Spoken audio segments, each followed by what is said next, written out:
On November 22nd, 1963, Dallas, Texas, a smiling president waved to cheering crowds from an open limousine. Within minutes, the sound of gunfire would echo through Dealey Plaza, and the world would change forever. Officially, it was Lee Harvey Oswald, a lone gunman with a rifle. But why did doctors report wounds inconsistent with the official story? Why did dozens of witnesses claim shots came from multiple directions? And why, just days later, was Oswald himself silenced on live television by Jack Ruby, a nightclub owner with deep mafia ties? The death of John F. Kennedy is not just a tragedy. It is a puzzle filled with hidden details, cover-ups, and unanswered questions. But to understand the mystery, we must first understand the man. John Fitzgerald Kennedy was born on May 29, 1917, in Brookline, Massachusetts. He grew up in one of America's wealthiest and most politically ambitious families. His father, Joseph Kennedy, was determined that his sons would achieve greatness, yet young Jack was frail, often bedridden with scarlet fever, chronic back pain, and Addison's disease, a serious illness kept secret from the public for most of his life. Despite his health struggles, Kennedy developed a sharp mind, a charismatic personality, and an iron resilience forged by hardship.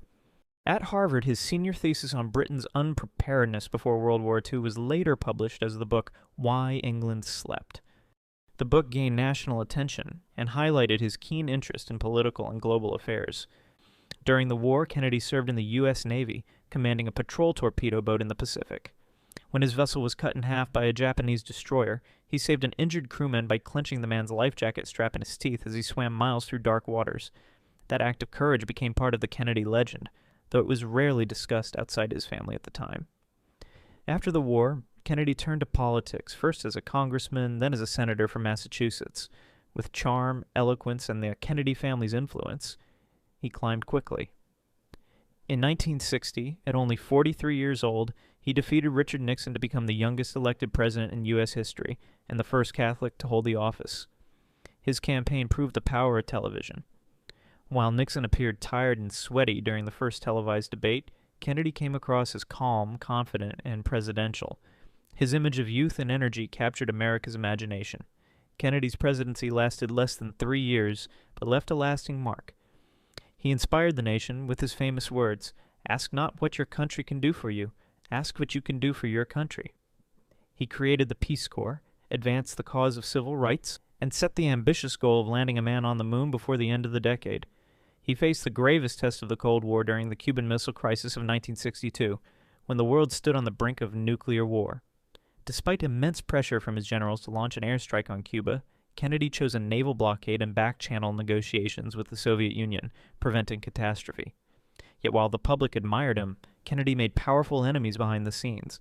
He blamed the CIA for the failed Bay of Pigs invasion and spoke of splintering the agency into 1,000 pieces. His brother, Attorney General Robert Kennedy, waged an aggressive war on organized crime, angering mafia bosses, who allegedly had helped secure votes for Kennedy in 1960. Kennedy's reluctance to escalate war in Vietnam also troubled the Pentagon and defense contractors, especially when he signed orders in 1963 to begin withdrawing American advisors. These decisions added layers to the list of those who might have wanted him gone. Then came Dallas.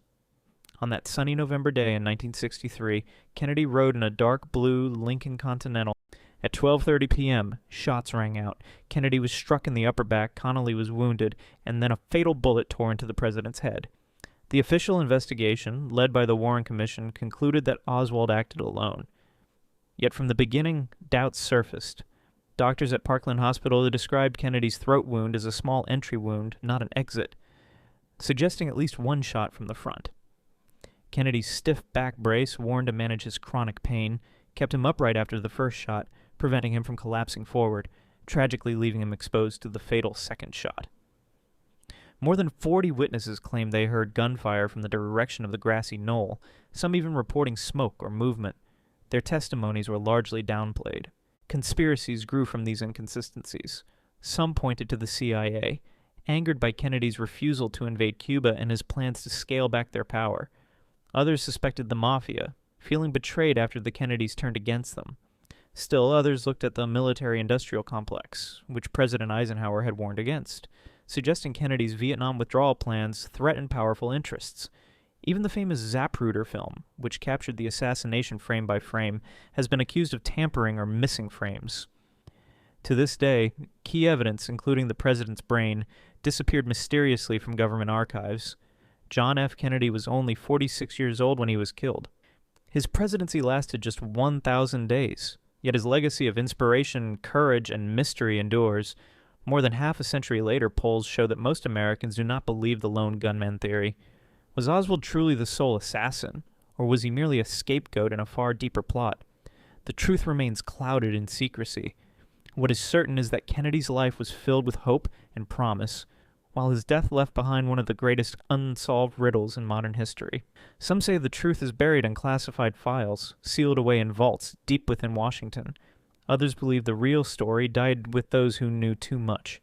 Either way, the shadows of that day still whisper, reminding us that history may not have told its final version yet. And if you enjoyed this video, please don't forget to like, share, and subscribe.